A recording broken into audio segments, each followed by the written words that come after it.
Hello students and welcome back to आपके अपने channel Nitesh Tiwari learning में। आज आपका कॉमन एग्जामिनेशन जो कि स्कूल का था 11th क्लास पोल साइंस का था और मॉर्निंग शिफ्ट। तो आपको एक एक जो क्वेश्चन आपके हैं बिल्कुल परफेक्ट आंसर बता सकता हूं, क्योंकि पिछले 6 सालों से मैं पोल साइंस पढ़ा रहा हूं। तो लगभग जो आपके आंसर्स हैं परफेक्टली क्या आंसर हो सकते हैं उसको बताने वाला हूँ। फॉर्मेट को पढ़ लीजिए। 3 आवर्स का आपका टाइमिंग था, जिसमें 80 मार्क्स आपके लगभग मैक्सिमम थे, 20 मार्क्स आपके टीचर के हाथ में है।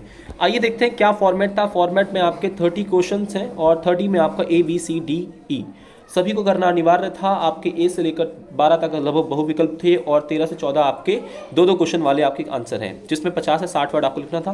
19 से 23 आपका 100 वर्ड्स में लिखना था। ये फॉर्मेट का तरीका था, जिसमें लास्ट में जाके 4 नंबर के 2 अतिरिक्त विकल्प थे।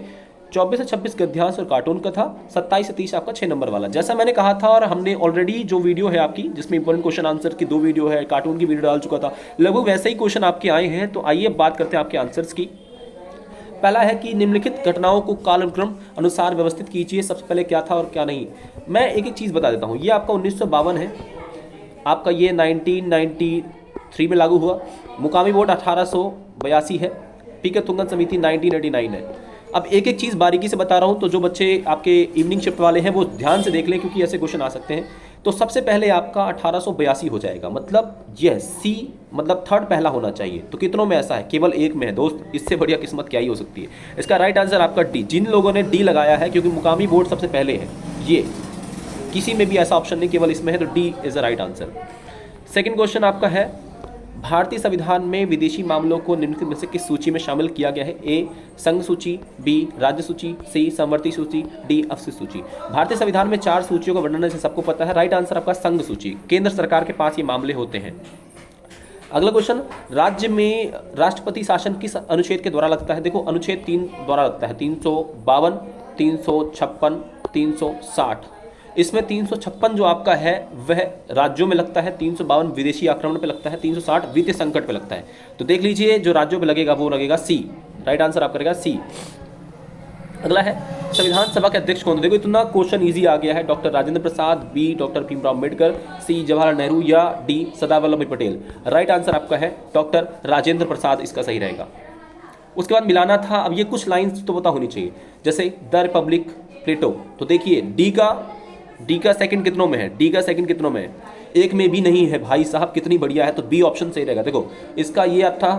और अज्ञानता के आवरण जॉन रॉल्स का था, ठीक है। तो देखिए, ए का थर्ड, इसमें देखिए ए का थर्ड भी है। बी का देखिए परस्पर सम्मान की भावना, ये है अम्बेडकर जी। तो सेकंड का बी का 1 होना चाहिए, देखो इसी में है। उसके बाद गलत लोगों को जो है वो उनको दंड मिलना चाहिए, भले लोगों पुरस्कार, ये कन्फ्यूशियस ने बोला है। तो सी का 4th और सी का 4th भी है। और ये तो राइट आंसर आपका रहेगा इसमें बी। कौन सा है? B is the right answer. अगला क्वेश्चन, क्वेश्चन नंबर 6 है। देखिए, अभिकथन कारण वाला है। कोई भी समाज अपने सभी सदस्यों के साथ समान स्थिति में पूर्णतः एक समान बर्ताव नहीं करता। बिल्कुल सही बात है। अगला, समाज में श्रम और कार्य के विभाजन के आधार पर प्रत्येक व्यक्ति को अलग अलग महत्व है। दोनों सही है, दोनों सही है, लेकिन अभिकथन कारण की व्याख्या नहीं करता है। ये आपका बी रहेगा इसका, पर सही दोनों है। क्वेश्चन नंबर 7, स्वतंत्रता, समानता और भाईचारा का नारा निम्न में से किस क्रांति में दिया गया था? ए अमेरिकी क्रांति, बी फ्रांसीसी क्रांति, सी रूसी क्रांति या डी चीनी क्रांति। इतना ही इसी क्वेश्चन आ गया। फ्रांसीसी क्रांति भाई 1789 में नारा लगा था, लुईस 16 के टाइम पीरियड में। क्वेश्चन नंबर आपका 8, निम्नलिखित में से कौन सा देश अप्रवासियों का देश होने पर गौरवान्वित महसूस करता है? A Bharat, B Germany, C Japan या डी USA। ये सारे विदेशी हैं, मतलब हम लोग खुद। राइट आंसर आपका इसका रहेगा ए, क्योंकि हम लोग ही ऐसे हैं जो विदेशी होने पर, अप्रवासी होने पर गौरव महसूस करते हैं। क्वेश्चन नंबर 9 आपका, अनुच्छेद आपका 371 ए के तहत भारत के किस राज्य को विशेष दर्जा प्रदान किया गया है? ए जम्मू कश्मीर, बी नागालैंड, सी पंजाब या डी राजस्थान। राइट आंसर आपका इसका रहेगा नागालैंड को दिया गया, ठीक है, कि पूर्वोत्तर के राज्यों को है, तो ये नागालैंड है। क्वेश्चन नंबर आपका 10 है, अभिकथन और कारण फिर से है। तो अभिकथन कहता है, साझी राजनीतिक दृष्टि व्यक्तियों को एक राष्ट्र के रूप में बांधने के लिए पर्याप्त नहीं होती। बिल्कुल। अधिकतर समाज सांस्कृतिक रूप से विविधता भरे होते हैं। ये दोनों सही है, ये दोनों ही सही हैं, लेकिन अभिकथन कारण की व्याख्या फिर से नहीं करता है, तो इसका आंसर भी बी ही रहेगा। क्वेश्चन नंबर 11, ईसा पूर्व 4वीं सदी में दार्शनिक प्लूटो का संबंध इनमें से किस देश में है? ए चीन, बी भारत, सी यूनान या डी जर्मनी। राइट आंसर इसका है यूनान, प्राचीन यूनान। क्वेश्चन नंबर 12, पंचायती संस्थाओं में महिलाओं के लिए डैश सीट आरक्षित की गई है? 1/4, आपका बी कुल संख्या की आधी, या फिर आपका 1/3 या फिर 2/3? राइट आंसर आपका है 1/3। कितना है? 1/3। सी जिसने लगाया। एक एक क्वेश्चन परफेक्टली बता दिए मैंने। आगे जो इवनिंग शिफ्ट वाले हैं ध्यान से देख लो क्वेश्चन क्या है। पंचायती राज जो आपका है किन्हीं की 4 कार्य को बताना है, तो भाई वहाँ की जो सिंचाई वहाँ की व्यवस्था है, या वहाँ के लिए सड़कों का निर्माण करवाना है, बिजली का निर्माण करवाना है, आम वहाँ की स्थानीय समस्या का समाधान करना है, यही काम है स्थानीय शासन के। लिख दो, काफ़ी है। द्विसदनात्मक विधायिका कोई 2 लाभ लिखिए। बिल्कुल सही बात है, बहुत लाभ है। पहला लाभ होगा कानून में जो हम बनाएंगे तो उसमें गलती की संभावना कम रहेगी, क्योंकि 2 सदन है, उसको देख लेंगे। दूसरा, सभी क्षेत्रों के लोगों को प्रतिनिधित्व मिलेगा। 2 परफेक्टली आंसर है, यही लिखा है तो बिल्कुल परफेक्ट। उसके बाद तीसरा, भारतीय संविधान की किन्हीं 2 सीमाओं का। सीमा यही है भारतीय संविधान की कि भैया ये काफ़ी थोड़ा सा मैं कहूँगा कि इसमें लेंदी है, और उसके अलावा आम लोगों तक ये जो संविधान है या संविधान की बातें हैं वो पहुँच नहीं पाई हैं। आम लोगों तक ये संविधान की बातें, संविधान की जो चीज़ें हैं वो नहीं पहुँच पाई, क्योंकि ये इंग्लिश में आपका है। ये जो ओरिजिनल संविधान है वह इंग्लिश में है, इस बात को समझिएगा। उसके साथ साथ क्वेश्चन नंबर 16, समानुपातिक न्याय के सिद्धांत का व्याख्या कीजिए। समानुपातिक न्याय कहता है जिसमें जितनी योग्यता होगी, जिसमें जितना कौशल होगा, वह अपना उतना विकास करेगा। कहने का मतलब इसमें बोला गया था कि अगर एक ही क्लास के बच्चे हैं और क्या सबको नंबर समान दे दे? नहीं, हमें नंबर देने पड़ेंगे व्यक्ति की योग्यता के आधार पर। तो समानुपातिक न्याय कहता है जो जितना सक्षम होगा उसको उतना मिलना चाहिए। साथ ही साथ दोस्तों इसमें आपका क्वेश्चन नंबर है आपका 17, जिसमें भारत में सामाजिक न्याय समानता को बढ़ावा देने के लिए उठाए गए कदम क्या है। सामाजिक जो समानता है उसको उठाए गए कदम है। पहला तो आप बता सकते हैं सकारात्मक कार्यवाही। सकारात्मक कार्यवाही का मतलब ये है कि भैया जो आरक्षण की व्यवस्थाएं हैं ये सकारात्मक कार्यवाही के अंतर्गत आती हैं, ठीक है। दूसरा, हमारे देश में क्या है कि इसके साथ साथ जो सरकारी नीतियाँ हैं लगातार दी जा रही, छात्रवृत्तियाँ दी जा रही हैं, मिड डे मील की व्यवस्था, ये समानता को बढ़ावा देने के लिए चीज़ है। उसके बाद औपचारिक समानता की स्थापना, मतलब कानून का निर्माण भी किया गया है। देखो सारे के सारी चीज़ें देख लो, यही लिख कर आए हो, परफेक्ट है। भारतीय धर्मनिरपेक्षता की आलोचना किए जाने के लिए 2 मुद्दों का पहचान कीजिए। भारतीय धर्मनिरपेक्षता की आलोचना यही होती है कि ये कहता है कि मैं तो अलग हूँ, राज्य का कोई धर्म नहीं होगा, लेकिन फिर भी ये धर्म के मामलों में हस्तक्षेप करता है। पहली बात तो ये। दूसरा, ये धर्म के मामले में कहता है कि मैं एक प्रकार से धर्मों में कोई रोक टोक नहीं करूंगा, पर कहीं हद तक बहुत बड़े लेवल पे धर्मनिरपेक्षता जो है ये इसकी मतलब कह सकते हैं कि इसमें त्रुटि पाई गई है, इसमें दोष पाया गया कि ये धर्म के साथ जुड़े हुए पाए भी गए हैं। तो ये अपने आप में 1-2 कमियां मैं कहना चाहूँगा। दूसरा देखिए, संविधान, भारतीय संविधान में ब्रिटिश संविधान के लिए लिए गए कौन से प्रावधान है। ब्रिटिश संविधान से हमने क्या प्रावधान लिए है, तो पहला आप बता दीजिए। संसदीय प्रणाली क्या है? एक तो हमने संसदीय प्रणाली ली है, और संसदीय प्रणाली के साथ साथ जो चुनाव व्यवस्था है, ठीक है, जो चुनाव व्यवस्था है वह भी हमने ब्रिटेन से ली है। इसके साथ साथ वहाँ की जो हमारा 75% जो आपका संविधान है 1935 अधिनियम, जो कि ब्रिटिश के द्वारा ही हमारा जो है वो लगभग ब्रिटिशर्स के प्रभाव में ही लिया गया है, और कानून व्यवस्था भी लगभग ब्रिटिशर्स की ही टाइम की है, तो ये हमने लिया है। इसके साथ क्वेश्चन नंबर आपका 20, जिसमें स्वतंत्रता के अधिकार पर प्रतिबंध किन्हीं परिस्थितियों में लगाया जा सकता है। कोई 2 तर्क। देखिए, स्वतंत्रता के अधिकार पर प्रतिबंध जो है उसके बहुत सारे रीजंस हैं। आप बता सकते हो कि अगर आपातकाल लग गया है, और आपातकाल की स्थिति है जिसमें युद्ध है, और युद्ध की स्थिति में ऐसा हो सकता है, और युद्ध जो आपका है जिस समय नागरिक अधिकारों को छीना जा सकता है, वैलिड मतलब है, और या फिर राज्य को लगे कि कोई व्यक्ति जो है वो समाज के लिए खतरा है, तब भी किसी व्यक्ति की स्वतंत्रता पर प्रतिबंध लगाया जा सकता है। ये 2 तरीके हो सकते हैं। अगला इसके टॉपिक में था अदालत में निष्पक्ष सुनवाई सुनिश्चित करने के लिए संविधान में दिए गए आरोपी अभियुक्तों के किन्हीं 2 अधिकारों को उल्लेख करें। देखिए, इसमें जो आपका आरोपी और अभियुक्त है, इसमें पहली बात तो ये बताइए, आरोपी और अभियुक्त को आप बाध्य नहीं कर सकते, उसके खिलाफ वो खुद साक्ष्य दे, पहला बोलना था आपको। दूसरा बोलना था कि आरोपी और अभियुक्त जो है वह तब तक अपराधी नहीं बनेगा जब तक वह आरोपी है, जब तक न्यायालय सिद्ध ना कर दे। इसके साथ साथ हर व्यक्ति को अपनी बात रहने का, या आरोपी को, अभियुक्त को अपनी बात रखने का अधिकार भी दिया जाएगा। इसके साथ आपका क्वेश्चन नंबर 21, जिसमें भारत में एक सशस्त्र केंद्र सरकार की स्थापना की गई है, इसके संदर्भ में कोई 2 उदाहरण दीजिए। देखिए, भारत में एक सशस्त्र केंद्र सरकार है, बिल्कुल सही बात है, क्योंकि केंद्र सरकार के पास समवर्ती सूची है, केंद्र सूची है। इसके साथ साथ विदेशी मामले, रक्षा मामले, और आपके जो रेल मामले हैं, बड़े बड़े जो मामले हैं वो केंद्र सरकार के पास ही हैं, और धन संबंधित जो सारी शक्तियाँ हैं वो केंद्र सरकार के पास है। इसलिए हम कह सकते हैं कि केंद्र सरकार मजबूत है। संघीय व्यवस्था के क्या मापदंड है, मतलब वही इसकी विशेषता बतानी है। तो संघीय व्यवस्था बताइए, 2 स्तर की सरकारें होती हैं, जिसमें 2 स्तर की सरकारें हों, स्वतंत्र न्यायपालिका हो, उसके बाद लिखित संविधान हो, संविधान की सर्वोच्चता हो, ठीक है। इसके साथ साथ आप कह सकते हैं कि शक्तियों का विभाजन हो। बस इतना बहुत है 4 नंबर में, 5.6 पॉइंट। अधिकारों का मानव जीवन के लिए क्या महत्व है। देखिए, अधिकार मानव जीवन के लिए बहुत ज़रूरी है, और अधिकारों के बिना मानव जीवन बिल्कुल कह सकते हैं बिल्कुल ख़राब है। इसके मतलब मानव जीवन जिया ही नहीं जा सकता। थोड़ा सा आपको यही बताना था और साथ ही साथ आपको समानता स्वतंत्रता जैसे अधिकारों के बारे में बताना जो मानव के अधिकारों के लिए बहुत जरूरी है, यही लिखना था। मानवीय गरिमा के लिए विषय में इमैनुअल कांट के विचार क्या है?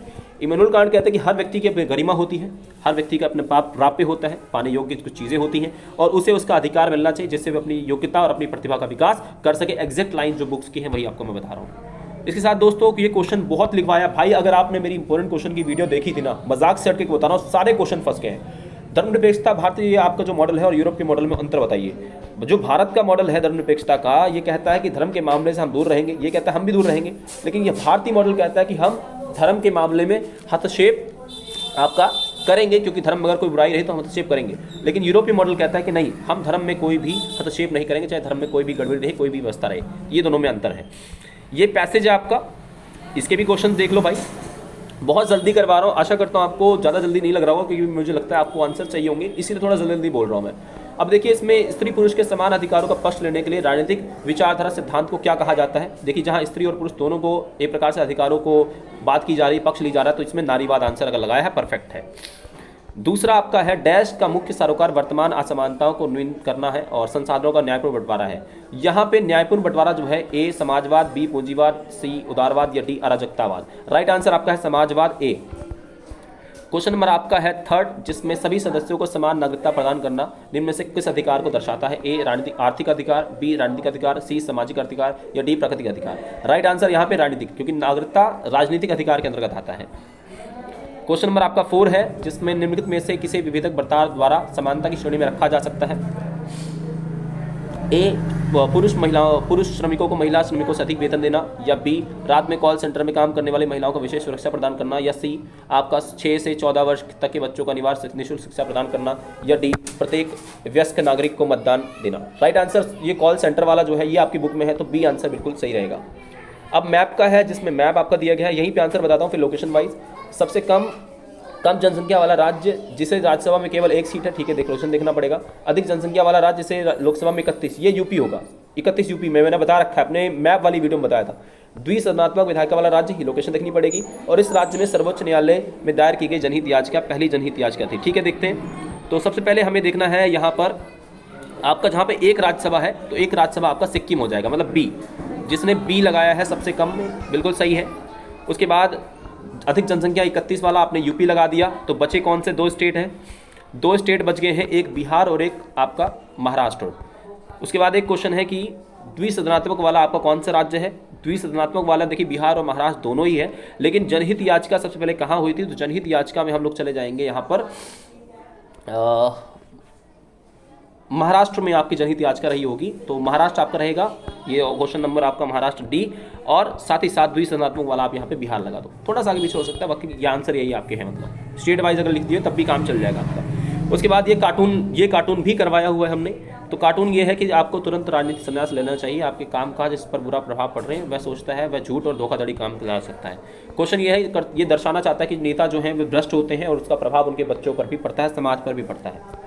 सेकंड, राजनीति सिद्धांत के अंतर्गत किन 2 अवधारणाओं का अध्ययन किया जाता है? तो इसके अंतर्गत समानता, स्वतंत्रता, न्याय, संविधान इत्यादि के बारे में अध्ययन किया जाता है। राजनीति का समाज पर गलत प्रभाव पड़ने के क्या कारण है? क्योंकि राजनीति जो है वो गलत काम करके भी आगे लोग बढ़ जाते हैं, लाभ कमाते हैं, पैसा कमाते हैं, नाम कमाते हैं, तो ये गलत प्रभाव पड़ता है। क्वेश्चन नंबर आपका है 27, भारत निर्वाचन आयोग को कार्य, भाई ये भी बता रखा है, कार्य है निर्वाचन सूची बनाना, मतदाता मतगणना करना, चुनाव के परिणाम घोषित करना आपके, और किसी को चुनाव चिन्ह देना पार्टियों को, ये सारे के सारे चुनाव आयोग के कार्य हैं। वर्तमान चुनाव आयुक्त आपके जो हैं आपके राजीव कुमार है, और पहले सुकुमार सेन थे। भारत में सर्वाधिक मत से जीत प्रणाली को स्वीकार करने के पक्ष में कोई 3 तर्क। सबसे पहला ये बहुत आसान है, दूसरा इसको समझाना हर एक समाज के लोगों को बहुत ज़्यादा मतलब सरल और सहज रहे। दूसरा ये भाषा, ये जो चीज़ है इसको भारतीय में अपना लिया गया, और जिसके माध्यम से जो चुनाव व्यवस्था है काफ़ी सक्रिय रूप से चली। और बाकी जो दूसरे आपके अधिकार हैं, ये दूसरे तरीके हैं चुनाव के, वो जटिल हैं, मतलब कोई अगर मुश्किल है तो ये आसान है, तो इसको अपना लिया गया। ये चीज़ें आपको बता देनी थी इसमें थोड़ा बहुत हमारे चुनाव व्यवस्था के बारे में, कि जो सबसे आगे होता है वही जीत जाता है। न्यायिक सक्रियता के किन्हीं 3 सकारात्मक प्रभाव। न्यायिक सक्रियता का प्रभाव यही रहा कि समाज तक सभी वर्गों तक न्याय पहुंचा, सभी लोगों को न्याय मिलना आसान हुआ। तीसरा, इसके कारण क्या हुआ, जो समाज के गरीब पिछड़े वर्ग थे, अगर वे अपने लिए अपील नहीं कर सकते थे, अपने लिए केस नहीं कर सकते थे, उनके लिए समाज के जो पढ़े लिखे वर्ग हैं उन्होंने केस करना भी शुरू कर दिया। साथ ही साथ राजनीतिक कार्यपालिका और स्थायी कार्यपालिका में कोई अंतर। राजनीतिक कार्यपालिका जो होती है यह 5 वर्ष के लिए होती है, स्थायी आपकी जो होती है वे अपने सेवानिवृत्ति 65 वर्ष की आयु तक हो सकती है। राजनीतिक कार्यपालिका कभी भंग हो सकती है, यह कभी भंग नहीं होती है। यह इसमें नेता शामिल होते हैं, इसमें ब्यूरोक्रेट्स नौकरशाही शामिल होती है। 3 दोनों के बता दी, 6 नंबर में बहुत है। अगले देखिए, ये भी करवाया हुआ हमने, ये भी मोस्ट इंपोर्टेंट क्वेश्चन में था हमारा। समानता के मार्क्सवादी सिद्धांत और उदारवादी सिद्धांत के बीच अंतर बताइए। मार्क्सवादी सिद्धांत का मतलब है कि इसमें समाज में जो भी मतलब एक बुराई है, जो भी समस्या है, उसका सबसे बड़ा कारण पूंजीवादी लोग हैं। जो समाज में असमानता है इसको यही मानता है। उसके अलावा ये कहता है कि सारे संसाधन सब कुछ राज्य के हाथ में हो, राज्य समाज में व्यक्ति की आवश्यकता के अनुसार दे। उदारवाद कहता नहीं, सारे संसाधन जो हो सरकार के हाथ में ना हो, व्यक्ति विशेष का विकास हो, खुला बाजार हो, खुला व्यापार हो। तो ये उल्टा बोलता है उसका। ये भी क्वेश्चन हमने करवाया हुआ है। नकारात्मक और सकारात्मक स्वतंत्रता में क्या अंतर है। सकारात्मक जो स्वतंत्रता होती है, आप कह लीजिए कि यह स्वतंत्रता लगभग कुछ प्रतिबंध होते हैं, नकारात्मक में कोई प्रतिबंध नहीं होते। सकारात्मक स्वतंत्रता समाज की बात करती है, नकारात्मक व्यक्ति विशेष की बात करती है। इसमें नकारात्मक में जीएस मिल है आपके, और जीएस मिल के साथ साथ आपके जो बर्लिन है वह भी है। सकारात्मक स्वतंत्रता की अगर हम बात करें तो रूसो जैसे लोग सकारात्मक स्वतंत्रता के अंतर्गत आते हैं। नागरिकता किसे कहते हैं। देखिए, नागरिकता का मतलब है किसी भी राजनीतिक समुदाय में जो पूर्ण और समान सदस्यता है, किसी भी राजनीतिक समुदाय में पूर्ण और समान सदस्यता नागरिकता कहलाती है। प्रावधान कौन कौन से संविधान के कौन से भाग में, भाई भाग आपका है 2, ठीक है, अनुच्छेद आपका है 5 से 11। एक एक चीज़ जो परफेक्टली आपको इतना पोल साइंस इतना डीपली कोई नहीं बता सकता, क्योंकि भाई साहब पिछले 6 साल से 7 साल से पढ़ा रहा हूँ, तो मुझे एक एक पॉइंट्स पता है कहाँ से क्या है। भारतीय नागरिकता किस प्रकार प्राप्त की जा सकती है, पंजीकरण के माध्यम से, विवाह के माध्यम से और जन्मगत, काफ़ी है इतना। राष्ट्रवाद की भावना के किन्हीं 2 सकारात्मक और 2 नकारात्मक। सकारात्मक ये देश को एक करता है, देश में एक प्रकार से युवाओं में प्रेरित करता है, देश को मजबूत भी करता है। नकारात्मक यह भी है कि इसमें देश विभाजित भी हो सकता है, क्योंकि एक क्षेत्र विशेष में अपने आप को श्रेष्ठ या अलग मानने की भावना जग सकती है, इसलिए नकारात्मक भी है। दूसरा, इसके कारण संघर्ष को बढ़ावा मिल सकता है। तो ये आपने अगर लिख दिए होंगे, परफेक्टली यही आंसर है। तो इसके साथ दोस्तों, अगर आप चैनल पर नए हैं, चैनल को सब्सक्राइब कर लें, बेल आइकन को जरूर दबा दें। जय हिंद, जय भारत।